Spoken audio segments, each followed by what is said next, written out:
Comment être soi-même en pratiquant le Fuis-moi, je te suis. Bonjour à tous et bienvenue dans cette nouvelle vidéo de coaching. Je suis Ludivine Musso, votre coach en amour spécialisée dans les relations amoureuses. Alors aujourd'hui, on va voir comment être soi-même dans le Fuis-moi, je te suis. Parce qu'il y a quelqu'un qui m'a écrit en commentaire que c'était hypocrite de faire le Fuis-moi, je te suis. Alors franchement, je suis tout à fait d'accord que lorsque on ne regarde pas forcément les vidéos, ou même après les avoir regardées, on va peut-être se dire mais non, c'est hypocrite, on joue un jeu, ce n'est pas nous, ce n'est pas moi, enfin, ce n'est pas ma personnalité, je vois pas l'intérêt de faire ça. Donc c'est pourquoi je vais vous expliquer en fait ce qui est caché finalement derrière ce fameux Fuis-moi, je te suis et comment l'impliquer en fait en étant soi-même. Mais avant ça, n'hésitez pas à mettre un petit like et à vous abonner à ma chaîne. Alors, pourquoi déjà on va mettre en place le Fuis-moi, je te suis ?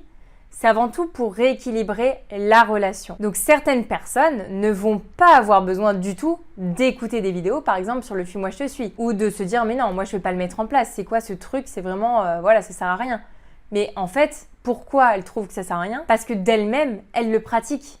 En fait, c'est vraiment inconscient.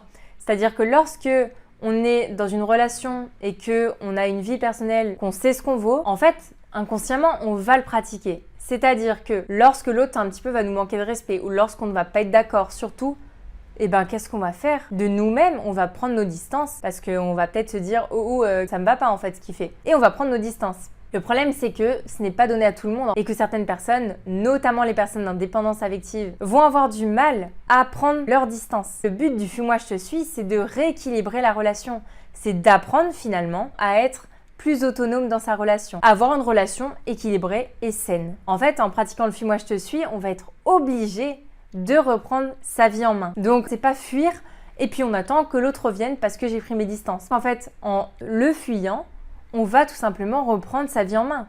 On va refaire des choses pour nous. Et c'est comme ça, en fait, que l'autre va revenir. L'autre revient parce qu'il voit qu'on a une vie sans lui. Il voit qu'il n'était pas si important que ça pour nous. C'est-à-dire que lorsqu'il n'est pas là, tout va bien dans notre vie, on est ok, on est complètement ok parce qu'on a une vie personnelle qui est remplie, qu'on aime tout simplement. Donc comme je l'ai dit, on va fuir, mais c'est clairement un travail de développement personnel. On fuit en fait en reprenant sa vie en main, en refaisant des choses qu'on aime. Donc là, on va mettre en place des actions. Par exemple, refaire du sport, refaire des activités seules qu'on aime, sortir de sa zone de confort en pratiquant de nouvelles activités. Et donc tout simplement profiter seule, être heureuse seule pour également en profiter pour lui montrer que il n'est pas essentiel. Et donc ça lui montre qu'en fait il doit faire des efforts. Ça lui montre bien évidemment qu'il doit revenir et qu'il doit faire des choses pour nous. Parce que sinon, en fait, il va vraiment finir par nous perdre. C'est pour ça qu'au tout début, ça peut paraître hypocrite parce que c'est le fuis-moi, je te suis, c'est un jeu. Si on comprend derrière, si on comprend en profondeur ce que ça veut dire, alors c'est pas un jeu, c'est juste un apprentissage pour apprendre à rééquilibrer ses relations. Donc au début, c'est sûr que ça demande un petit peu d'effort, c'est pas forcément instinctif. Mais en fait, on va le manier après de mieux en mieux. Finalement, on va vraiment après avoir de meilleures relations saines. C'est-à-dire que lorsque quelque chose ne va pas, on va savoir prendre nos distances en faisant des choses pour nous, au lieu d'être là à attendre que le problème se résolve ou de vouloir tout le temps discuter et finalement que ça change rien du tout. Du coup, est-ce qu'on peut être soi-même en pratiquant le Fuis-moi, je te suis ?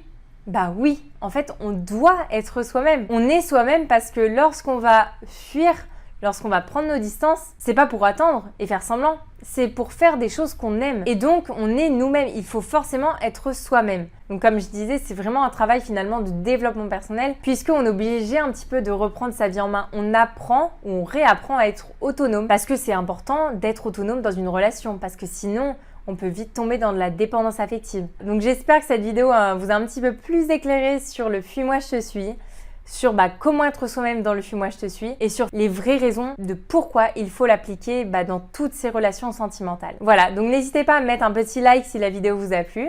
Laissez-moi un commentaire pour me dire si vous l'appliquez et puis on se retrouve pour de nouvelles vidéos. Ciao!